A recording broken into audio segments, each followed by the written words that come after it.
guys, so in this video I'm going to be showing you how I style big curls, big voluminous with volume hair.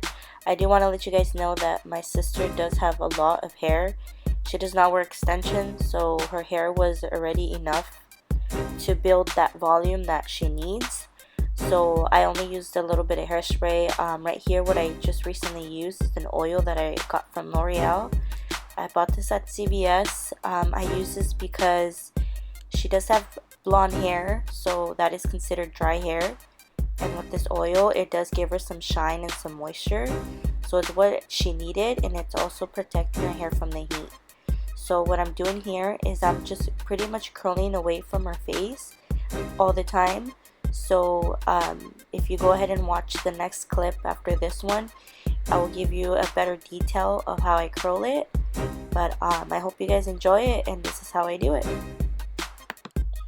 You guys will notice that I do spray a little bit of hairspray on this part of this section of her hair. I only did it once, so you guys can see that that's an option that you have to increase the time length of the hair to staying curled.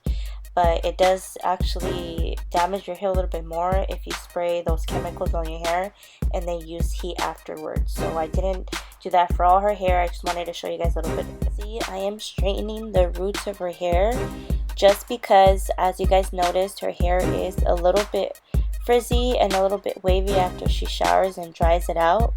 So that the straightening actually just straightens that out, and it decreases the frizziness of her hair at only the roots of her hair. I am aware that it does flatten the hair at the roots a little bit, so what I do is I grab my hairspray and my teaser brush and I pretty much just tease it to get that volume that I want. So that's another tip that I can give you guys. If you use a straightener, it is going to flatten it a little bit, but you can go ahead and just grab your teaser brush, grab some hairspray, tease it up, that way it gives you the volume that you need.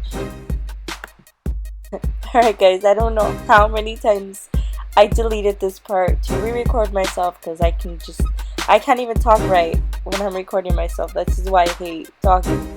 But anyway, so right here, as you guys can see, every time that I'm grabbing hair, it's either from like an inch or an inch and a half of width or amount of hair, whatever it's called. And every time that I'm grabbing hair, it's pretty much the same, an inch and a half. The reason why I do this because I do want a little bit of a tighter curl. So if you want something more loose, of a looser curl, go ahead and grab even more hair, and that gives you more of that loose curl. So the smaller it is, the tighter, the bigger, the looser.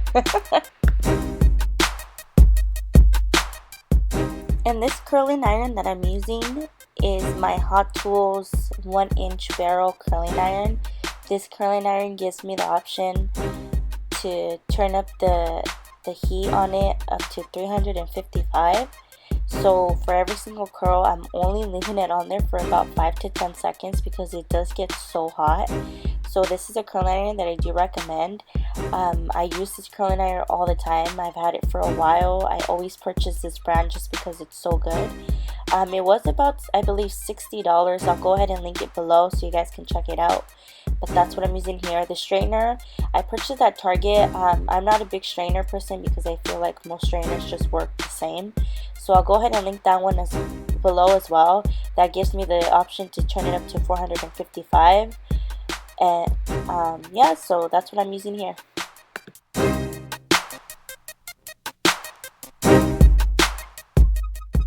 Alright guys, and I am aware of that I do need to explain myself a little bit better, and I need to stop saying so much. It even annoys me, so I'm very sorry.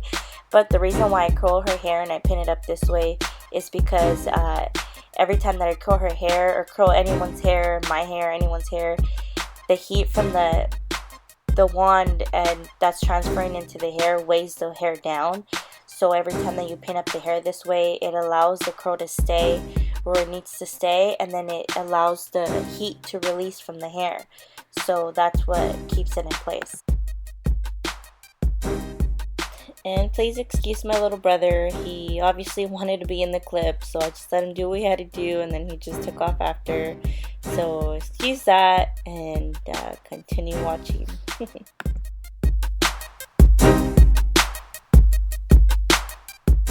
Here, they are already cool. So what I did her makeup, and it took me about 25 to half an hour to do her makeup, and that completely cools every single curl. So these curls do look pretty tight, and they look like they're gonna stay there, and they will, just because they're cooled down. The heat is not in your hair anymore. Nothing's gonna weigh it down unless you drench your hair in hairspray. That's probably something that's gonna weigh it down, but that's the reason why I use this TRESemme hairspray, is because it's very light, it doesn't harden the hair, and it's very flexible. So I just spray a little bit of it, I pick up the hair, and I spray it upward. That gives it even more volume. As you can see here, every time that you lift your hair and you spray it up that way, it actually gives it more volume. So yeah, that's exactly what I did here. I'm just separating every hair with my fingers. I don't use a brush because I feel like it's just gonna frizz up the hair, and I don't like that look when you just comb it through. But yeah, and then I also grab the tips here and I just tease them upward to give her more of that voluminous that she wants. Turn her around, I'll fix anything that she doesn't like in front of her hair, and that's it. This is my sister. I hope you guys enjoyed it. She has beautiful hair, and I'm so glad she let me doll her up this day and record her for you guys. So I really hope you enjoyed it. Thank you so much for watching.